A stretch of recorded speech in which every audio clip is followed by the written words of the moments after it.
All right, everyone, welcome back to A Very Queer Book Club. Today, I'm super excited to be sitting down with Ross Murray from GLAAD, and he is also the founder of the Naming Project Summer Camp, to talk about Surrender Your Sons and all the religious elements within it. So if you've not purchased your copy of the book, you can do so by following the link in the description below to purchase it from Main Street Books. And also, just so you know, this interview does contain some minor spoilers for Surrender Your Sons. So keeping that all in mind, please enjoy this interview with Ross Murray.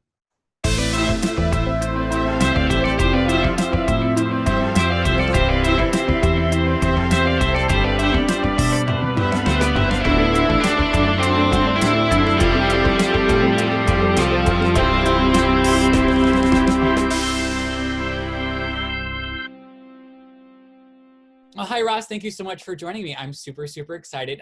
First things first, will you tell us a little bit about yourself? Yeah, my name is Ross Murray. My pronouns are he, him, his. I work at GLAAD. I run the Naming Project. I produce a podcast, another podcast called Yes, Jesus. Working on some books. I got a lot going on. Amazing. Well, and the first things, for just a little bit of context for, kind of why I wanted to chat with you about this book, I'd love to know a little bit more about first your work with GLAAD and kind of what you do there. Yeah, so I have been a program director at GLAAD now for almost 10 years, and I have run programs on religion, the US South, global stuff, just news in general, and now I am leading training and education for something called the GLAAD Media Institute. So I am the kind of leading up all the stuff for activists, for corporations, for media entities, and they're all different audiences. And it's fun. I like training, and I kind of like the teaching aspect of it. So this has been really good for me. Amazing. And you mentioned the Naming Project, which is how we met. Like yes. 15 years ago, I think it was a long time ago. Will you tell us a little bit about the Naming Project and kind of its origins and where it came from and what it's like now? Sure. Yeah, the Naming Project is an LGBTQ Christian church youth ministry and summer camp. The main program is the summer camp, and we've had youth like you come to us from around the country to be part of a week-long program. If people are familiar with any other kind of church camp, it looks a lot like them, but very, very queer. We've been running since 2004. Until this summer. We had to take a COVID summer off, so I'm hoping it happens again next year. And yeah, it's fun. I laugh a lot. It's exhausting, but youth ministry is kind of my background, so this is how I get to keep doing it. Amazing. And kind of jumping into then Surrender Your Sons, what are your first initial thoughts having read the book? It's a creepy book. I think there's a lot in it that I think maybe reading it now or in this time or while we're, I don't know when this is airing, but right now there are conventions, the Democratic National Convention, the Republican National Convention happening right now. We're in an election cycle. Things seem incredibly scary. And this book is a fictional account. However, it's not that far from reality. And it reminded me of some other work that I've done at GLAAD that actually highlights similar programs like the ones described in the book. And I might be jumping ahead too much, but I'll be honest, the creepiest part more than anything else was the very ending of it, the last 2 chapters, to realize that, like, for as much trauma as someone can experience, people still just don't want to believe that it happened. And that probably seemed the most real and the most unsettling for me. And someone who's kind of worked so closely with queer youth and religion for like basically your entire career, coming into it with that background, what was it like reading it? Yeah, there's a sentence that kept getting repeated of like, it's about control. And sometimes it's about control as being said as like, that's a good thing. That's what we're trying to instill. But I think that's what I think always gets scary when we talk about youth ministry with Christianity, or at least certain branches of Christianity. I think that for a lot of folks, having questions, having doubts, or having still figuring things out is incredibly unsettling, and people just want absolute certainty. And so groups come in and provide certainty, clear black and white answers. This is who is in, this is who is out, this is what is right, this is what is wrong, and not encouraging critical thinking, not encouraging self discovery and exploration, like, oh my goodness, I'm a gay boy. What does that look like in this world? Um, and the lengths that happen to sort of exert control over, you are breaking the norms that I have set up for the world, and therefore you must be punished for that. And I think all of the kids who are, you know, a part of this program, maybe their parents were sold on something of what it would be, but also have a really hard time realizing, like, oh, this is now licensed that I can do whatever I want, and if they think or act or do anything differently, I can punish them really harshly and really severely. Yeah, and you mentioned that you've actually done some work similar to with groups, kind of like this. How does this book, do you feel, fit into the work that you do, maybe on like a bigger scale? Yeah, so I don't know if this was inspired. I read all the thank yous at the end, and I'm really curious if the author saw this. There's a documentary called Kidnapped for Christ. Are you familiar with this? I'm not, but I know he Okay. did a lot of work with the author of Boy Erased. He's worked a lot with him. Yeah, I saw him named in the thank yous. So Kidnapped for Christ. This program sounds like that. It is in the Dominican Republic, so not Costa Rica, the Dominican Republic. Oh my God. Um, and it is a reform camp, and it's not exclusively anti-LGBTQ. It's kind of for anyone whose parents think their children need some level of like straightening out, which could be, you know, depending on what the family thinks is shameful, pregnancy or addiction or being gay, like all these things. And so these are things that parents are ashamed of. Then they work with a program that exists where their passports are confiscated and they're in a really remote part of a foreign country. And so even if they escape, the locals don't speak their language. They clearly don't fit in. And so when I was read this in terms of like, oh, this person's getting kidnapped. Oh, they're getting brought to a Latin American country. I was like, this sounds like the documentary that I advised and worked on before. And then I think it's true. And I think for people who have seen Boy Erased or read the book Boy Erased, I think a lot of parents don't always realize what tactics happen in programs like this. Like, parents are being told something, and they're being told this in a way that's going to give them reassurance. Like, don't worry, we can help, we can take care of this. And what comes out of it is parent blaming of a rift that happens within families. I think this actually does more to hurt families than any LGBT person ever could.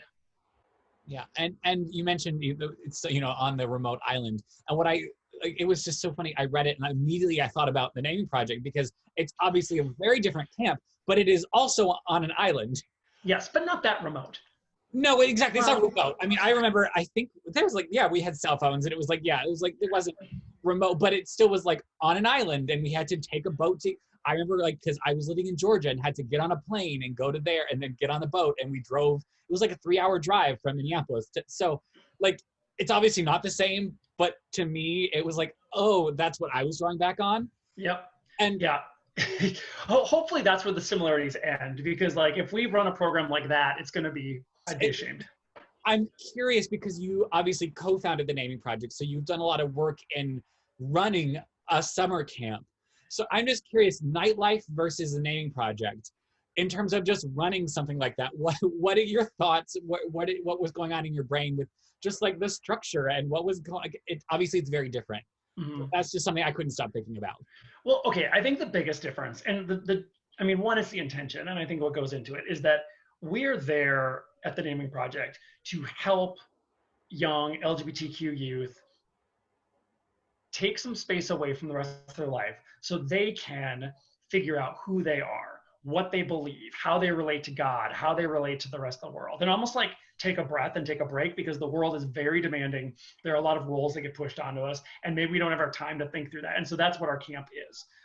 You're at this space. We're going to run a program. There's a schedule. We're going to make everyone do all the parts of the schedule. But you bring so much of yourself to it that actually drives what the culture is like. And then you see Nightlight that is, it is, I am an adult, I am running this, you will go through these practices, you will do what I say. You don't get to think or question. You just have to do. And the young people that have been there, I noticed, they know what they have to do and they kind of know how to get around it. Like I can tell you a really big sob story, but then I can also make a face afterward that tells everyone else I didn't mean anything I just said. Or, if we talk in a smiley, happy voice, they don't think that we're conspiring. And so we just have to talk really smiley and happy like this. And everyone laugh every so often. And so I think one that like part of it is like having space for people to form their beliefs and make them real, not just their parents' beliefs or their church's beliefs, but one that they actually like can inhabit for themselves, versus me or any other adult saying you have to mimic and be just like me, whether in terms of what I believe or how I act or anything else. Yeah, well, and you mentioned the different activities. I just like they weren't playing show tunes kickball at Nightlight for sure. No, there was no show tunes kickball. There were no drag shows. There was no like kind of catwalk diva off thing that we sometimes do. And so yeah, we sort of have we're running a camp and then just like, oh, what are the elements that we can do that'll like queer this up a little bit? What makes it different? What makes it, but even worship kind of doing that too, and recognizing it looks and feels different. I know the worship at Nightlife was it was a 20-minute sermon.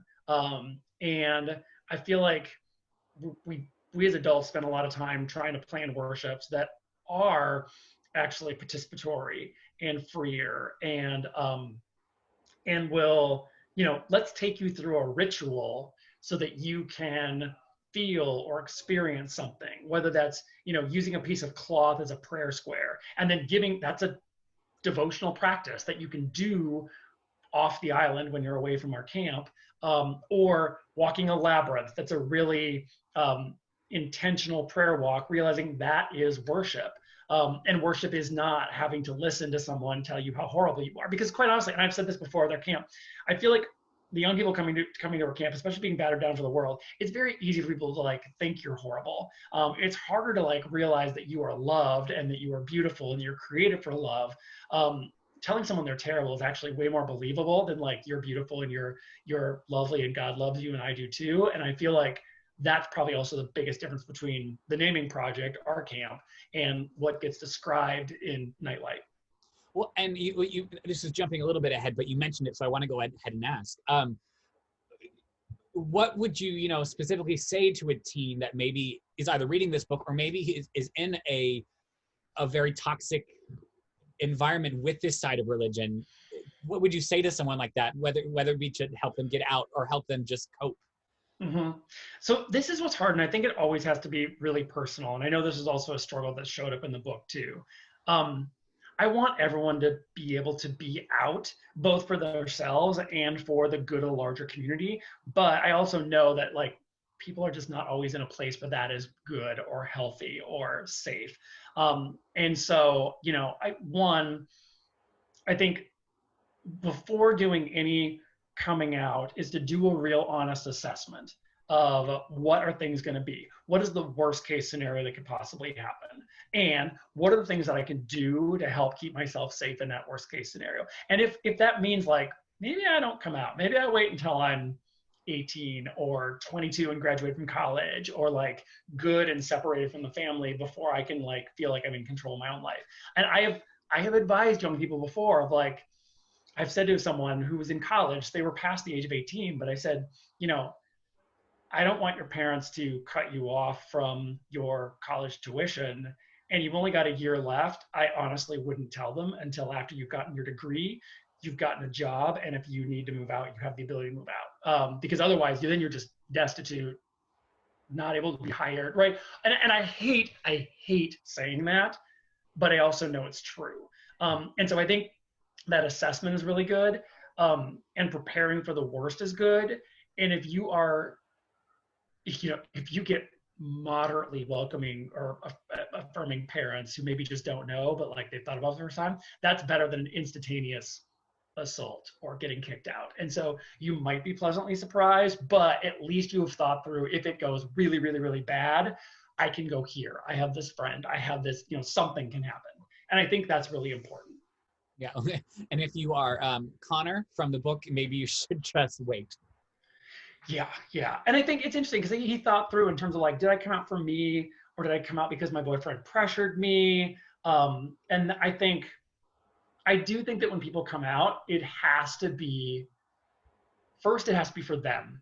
And then secondarily, it should be for the community. Doing it for another person, an individual, I think is always going to be hard or unhealthy. And so sort of think like, okay, I'm going to come out and I know it's going to be hard for me, but I also know that that's going to help create visibility in my teeny tiny hometown or, whatever. You can kind of say like, there's some good that can come out of this, even though I know it's going to be difficult and painful and hard. But saying like, I need to come out so that I can like, so my boyfriend is proud of me is hard. And maybe it means you shouldn't be in a relationship until you're okay being out in the wider world, which again, I hate advising, but it's kind of true. But also that's one thing, another like kind of theme that I loved that got brought up, especially, not to spoil anything towards the end, was like realizing what you want is not always what you need. The idea of, yes, maybe, and either it can come back to, yes, I want to come out right now, but it may be not what you need to do right now. Mm-hmm. And maybe it's sort of like, okay, if I want to come out, what are the steps that I need to do to get ready to be in that process? What do I need to do? And one thing might be, honestly, and again, most families are not going to be at the level of rejection that Connor experienced. And a lot of parents are really good. So like, this is a scary extreme. It does happen. I get it. And we should share some stats about LGBTQ youth homelessness and Trevor and stuff like that, which I bring up weirdly enough in my day job with other things too. But I think, what maybe it means before I tell anyone else who I am, I should spend some time making sure that I know who I am, because you're going to get a follow-up question, right? When I came out to my parents at the age of 20, I realized I'm very Minnesotan and I use a lot of like qualifiers. I think there might be the possibility that I could be gay. Like I think I said it like that, which makes my mom ask, well, what makes you think that? And instantly I was like, that is not a question I really want to answer for my mom. But if this is the first time that she's hearing something like this, she probably is going to ask some follow-up questions. And I've got to be prepared for what those answers should be. And honestly, if she says, what makes you think that? And I can't give her any examples or anything concrete, or it's just true, like maybe I do start to think about like, let me figure out how I can explain that. And, and I was caught off guard by the question. I didn't answer it very well. And it took kind of a second conversation where she asked pretty direct questions and I gave her pretty honest answers. And then she's like, okay, yes, you are. Okay, I believe you. Yeah. It was sort of like, because I think before I was like, yeah, I think I answered like, what makes you think that? I was like, yeah, I just haven't really been interested in dating. And and there are people not interested in dating. That doesn't mean they're gay, right? But that was the answer I gave her. And she sort of said, well, maybe that doesn't mean you're gay because, your father didn't date until he was old. And I was like, okay, but how do I explain the things I'm feeling inside? And when she asked those questions, then I could say like, okay, yes, this is like, there is sexual attraction. There's wanting to date. There's one. And then there's like, okay, that's like real. That's like honest. And again, they've been really great. That awkward conversation is the extent of what my coming out experience was like. Which I love. And kind of jumping back to the book a little bit, obviously, because, Adam was set out to write this thriller, which and there's a little bit towards the end that I want to talk about as well. But he played a lot with the time jumping back and forth, and I feel like we got a lot when it goes back in time. We get to see a lot of the side of religion that a lot more people see with the meals and the like all this. What did you think about all the time jumping? What was that like? I thought it worked. Although I will say, because he's good with cliffhangers, and I was like, well, this whole next chapter doesn't even tell me what's going to happen. Now I have to get through this before I can go back to like what happened with something horrible that just went on. I thought the time jumping was helpful. I will also say, like, as someone who also grew up in a very small town, and can relate really strongly to the town that he was living in. I guess he moved in later. I have always grew up in my town, so I don't have a great comparison to what other places would be like. But I will say as an adult and reconnecting with people on things like social media, I now gather what kind of town it was too. And I probably wouldn't be the same person if I was still living there right now. And um, I think one thing that happens with a small town, this is true with my life, my church was the biggest church in town. Now, my church was 300 people, and that was the biggest church in town, which tells you how small my town was. But it also, I do get pastors are pillars of the community, right? And my pastor growing up, like, sort of said, like, oh yeah, the Baptist pastor and we referee middle school basketball games because that's like we're doing a thing in the community, and now they all see that we do it, right? And I think it's probably they probably got some little stipend for doing this, but like the Baptist pastor also drove bus. In small towns, they are just present and they're visible and they're often a part of the community. And I think in this book, you also had the small town, the really close-knit, tight community, and there's someone who is validating their existence and working to keep their town as much as it is. So the Reverend has a role here in keeping the town within its own little bubble and seeing the outside world with all its gays and LGBTQ people, and I'm going to presume people of color, and anyone's different, to like see that as the outside world and the enemy. And that mentality can easily grow within a small town. It existed within mine. It can also grow within religious communities, like evangelical communities. And so when you combine those two things together, then you have a existence where you can't tell where religion stops and community life starts. And I think world around us. Yes, yeah. And I say this as a very religious person, right?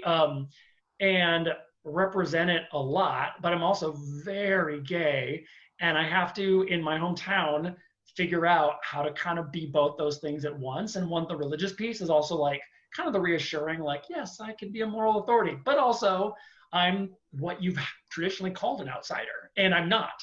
I'm from this small town. So I think that's always interesting, and I think for him to always be looking back, and of course, all of those time jumps mean we're seeing stuff, knowing something horrible happens later, right? Like, oh, this is when you met. Oh, this is how you, like, it's all that, and you kind of like cringe because you kind of just know more bad things are coming. Well, and obviously there's so much cringe and there's so much tension and creepiness. But at the end of the day, Adam, the author, he said his goal was to write a book about queer resilience and queer healing. Do you feel like that's something that you got out of it, or like was successful? Yes. I don't know. Again, I don't want to be too spoilery, but I go back to the last chapter or maybe two chapters, kind of when the whole ordeal was over, and a little bit of like, where are they now? And I think part of it was a little bit of what you experienced with this group of youth is that they were all in different places, and they all, were able to, some were kind of fully out, some were continue to be rejected by their family, some, got reconciled to their family. And I think all of those things are real and possible. And so I always think of that in terms of how, again, how realistic that is for this world. And then I think the other piece for me watching those last two chapters was, what or who do we believe anymore? And we're living in an era of fake news. And again, I'm watching the Republican National Convention saying, like, why are you saying this blatantly false thing? But the fact that it's been said on TV now means that folks are just going to believe it, right? And it's frustrating. And this book was frustrating in the same way of like, he went through a kidnapping and torture, like physical torture, right? And having his life threatened and doing this, and then coming home and realizing like half of the world doesn't even believe that what I said is true. And I think, and watching and reading about him driving through, a town and like seeing pro Connor and anti Connor signs. He doesn't want to be a meme, right? He's just a person. But, and this is a little related to GLAAD, he got elevated to a status that now makes him really, really famous, right? He didn't ask to be famous. He didn't ask for any of this. And when you get famous, people get to form opinions about you without being informed by anything. And so that's happened with, it's happened with so many people over the years that aren't asking for it, but it happens. And I do this a lot at GLAAD. I kind of coach them through it. Like, okay, you're going to get media attention. We did some of this in 2000. Oh gosh, it was 2006, 17 when the theater I was working at, all the Catholics went crazy about the play we were doing. Yep. The same Yeah. thing. Yeah. I've got people get fired from their jobs and they're like, well, I don't know what to do. I was like, look, do you want media attention? And I had the first conversation I had was like, GLAAD can like blow this up and make it into a big deal. However, if it becomes a big deal, then everyone knows you and they're going to want to get into your business. They're going to want to find out something in your background. They're just going to form opinions about how good or bad you are, based on the fact that they read a headline about you and who talked about you. And that's happened with people getting fired. It's happened with activists. It's happened with, folks that are just kind of, and again, I think of like, the story is so, it's closer, I think, to like, Sandy Hook Elementary School shooting, or like people, and again, that there are folks that say like, oh, this is a hoax. It never really happened, never really existed. And there are parents that are grieving their children, knowing that there are news articles that say it's not real. You're not real people. You're just actors. And I think this happened a lot with shootings, Parkland and Pulse, where people just want to deny that bad things happen in the world. And so if I can just keep saying it's not true, it's not true, it's not true, I can cultivate a following with which to do that, which is again, why conspiracy theories, why I'm jumping into politics, but QAnon and a guy shooting people in Kenosha, Wisconsin and getting to walk by the police while carrying his AR rifle is so frightening because people's like, oh, no, it's not real. It's not an actual threat. Or they're saying, oh, he's not a threat. These people are a threat. These people who are different. These people who are challenging, the racist and sexist and homophobic society we've set up, they're a threat to our real life, which again, sounds like that little town where Connor lived. Yeah. Well, and one thing you mentioned actually, and it made me think of like towards the end of the chapter, what I also love going back, back to the book a little bit, is the idea of the found family. And I think that's so prevalent within the queer community and queer spaces. And I don't think, I haven't seen a whole lot of media that really, really hammers home the idea of found family. Mm-hmm. And I think this is like picturesque, like this, what found family can be and should be. Yeah. I think the only other place I've seen where like found family has been really well kind of documented has been sort of like Pose, where it's been that chosen family. And again, people pick up those familial roles. There's a mother, there's a father, and they're adults, they work together, they live together, they raise money, they're kind of taking care of each other in a big way. I feel like this book is sort of like the predecessor to what found family is really like. And these are people that, should never have met. Their paths never really should have crossed. And they have an incredibly traumatic experience together. And then they really come out of it caring about each other. And I did like at the end, sort of the recap of like, I keep track of where everybody else is. This is what I've seen. This is what I've heard. This is what they're doing. And even if they, haven't heard from them, they're still concerned for them. Well, and kind of going back, so you mentioned like Pose and, we talked about Surrender Your Son, but what are some other, whether it be books, TV shows, movies that you've seen or watched recently that have representation that has been missing for so long that you've really loved? I think some of the best representation I've seen lately, the best things that I've found actually are, and I'm just going to start listing my favorite shows. One, Supernaturally, Sense8.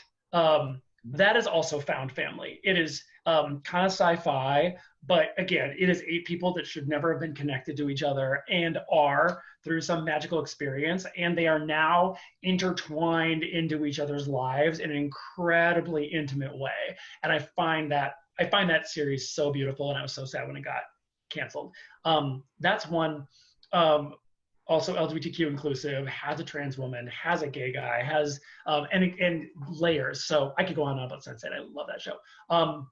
The other one, the other two that I probably would name, and these are all television series, the Good Place is one. The religious themes in Good Place are incredible. Anyone that has studied, took a philosophy course in college should enjoy it. And again, four really different people, again, having a pretty like cosmic experience together. I wish we could share, but I know. I love it. I love it. It's so good. Only a couple like random bisexual jokes that never really went anywhere. And then the other one that I look at in terms of representation that I do think is really good is also Netflix, is Sex Education. And okay, good. You know it. It's another one that it's inclusive. It's got the most diversity. I mean, it is racially and ethnically diverse.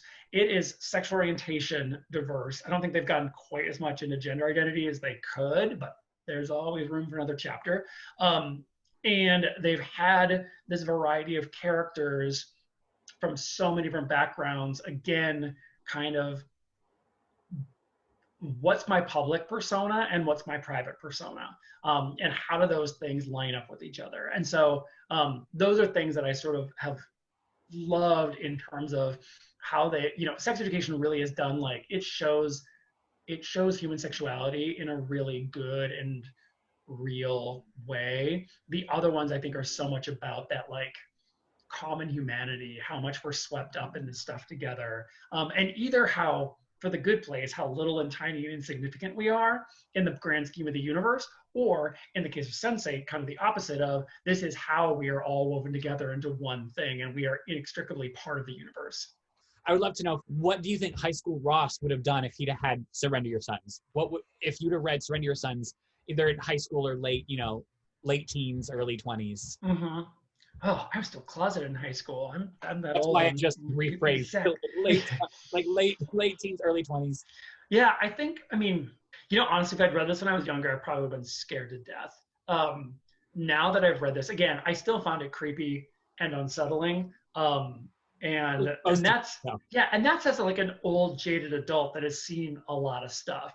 But I think one thing when I was younger, there was such a fear of coming out and being gay is like a life ruining event. There was still a bunch of conflations of like, being gay means you're going to get AIDS. It means that you're going to get abused by someone else. And these are things that well-meaning adults in my life said. They were just worried for me, right? And so I think if I'd read this, I'm like, oh shit, this is how dire it can be. And I'm not tough enough to withstand this. I would not be like this kid. I would, and if I imagine something like that happening to me, I don't know what I would not have been the one leading the rebellion like Connor was. Like, I'd sort of be can I get through this and get out of here as quickly as possible sort of mode. And what do I have to do to get by day to day? I think, because I think that's why Connor's sort of a hero in this too. And for me, I think I would have been scared to death. And it might have honestly upset me back coming out. Like, but also when I was coming out, there was so little representation. There was so little role models of like what a adult out semi-healthy and functioning gay man could be like. Whereas I feel like now people can see this and be like, okay, that's fiction. And it still exists. It's real. This is like a piece of representation. It's not all of the representation. Yeah, it's not prescription. It's not like, it's not telling you this is what your future is. And I think that's what's really important. And this is, this book is the month for month of October. So it's spooky season. What do you have any spooky traditions? Any favorite costumes you've ever worn? Yes, but I will say I enjoy Halloween so much more as a grown-up adult gay person living in New York, I think, than I probably ever did as a kid. Like, candy's great, don't get me wrong, but I feel like Halloween is a super queer holiday, and when you have the ability to like do the creative stuff, then it gets so much more fun. So favorite costumes, some of my favorite I share as a kid, I was headless as a kid. And I don't know how we did it, but it was like me wearing my dad's like shirt and coat and then putting something over my head so that I had little holes cut out of the shirt for my eyes. We also one year did, and I'm not like a gore, creepy type person. I don't watch horror movies. I don't do really any of that. So I just kind of go for like the fun stuff. And so I do, when I was a kid, the other one we did, this is the thing, people ask like, what are you? And I was like, there's not an actual thing we can do. We took a sweatshirt and stretched out the neck so much that I put the sweatshirt around my waist and we stuffed the arms and I put a little bucket for the candy on the end of the arm.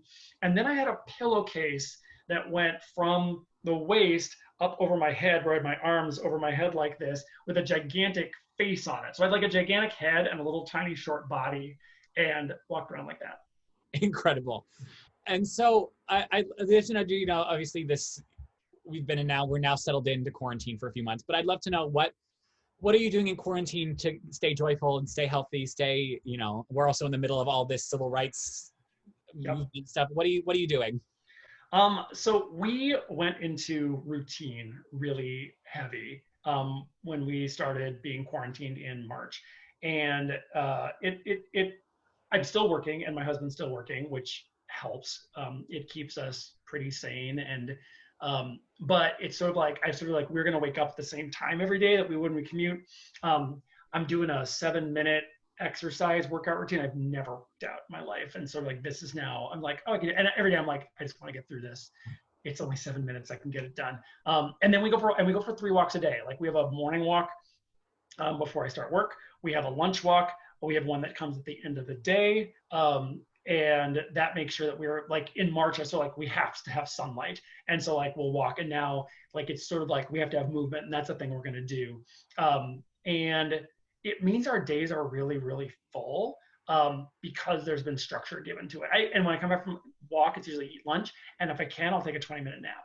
And then I can go back into work and sort of be like in work mode, which will creep into the evening.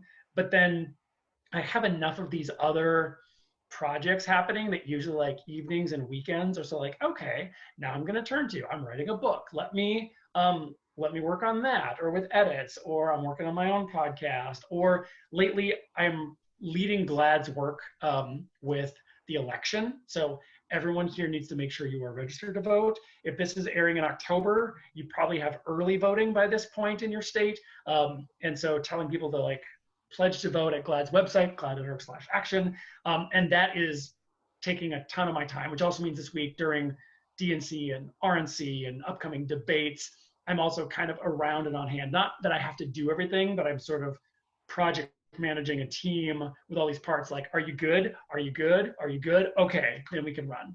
I would love to know a little bit more. You mentioned podcasts and books. What projects do you have coming up that you're excited about? Like you mentioned Last Jesus, and I'd love to hear about what you're working on.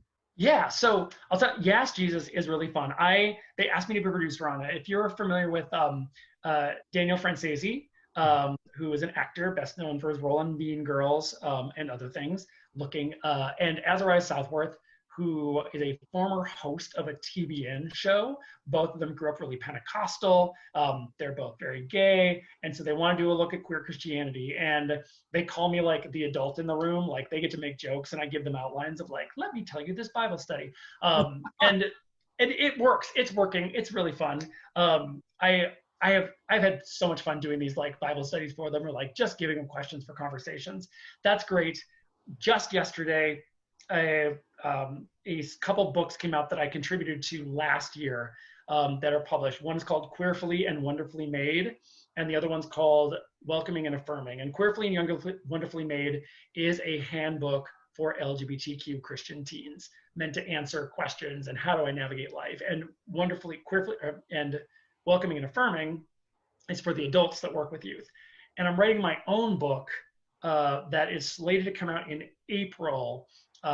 That is about LGBTQ youth ministry, that draws on the experiences that I had at the Naming Project and kind of what I learned and what went well and what didn't go well, that don't make the same mistake that we did with a little research. So that's designed for youth ministry folks, people that are working with young people. How do I make my youth ministry LGBTQ inclusive? And there are stories. anonymize stories of our youth so people don't know who they are. I think you get mentioned in there somewhere. You sent me Yeah. some stuff that I think, yeah, I was mentioned. And so, like this is what's worked, this is what came up, this is what surprised us, and we didn't think about this before we should have, and so think about this stuff now. And so, yeah, all that is doing plenty to keep me busy. And is the one coming out in April? Is that already available for pre-order? Not yet. I think I don't know when it starts pre-order. I have seen a draft of the cover art, but I've not seen the finalized cover art. But once that is out, I'm going to be like pushing that heavy. It'll be called Made, Known, Loved: Developing LGBTQ Inclusive Youth Ministry. Amazing. Well, I'll make sure there's links below and all in the description for all three of those. Okay. And it's great. So last thing, if you had to sum up how this book kind of made you feel in just one word or a sound, what would it be? Oh. Amazing. Well, thank you so much. This has been absolutely wonderful. I appreciate you sitting down to chat with me. Thank you, Jacob. Well, thank you everyone for joining this week to chat with Ross. All the books that he mentioned will be linked in the description below, so you can go check those out. Next week, I'm sitting down to chat with a librarian about Surrender Your Sons and how that fits into the work that he does. So I'm super excited about that. So until then, have a fantastic week, and I will talk to you next week.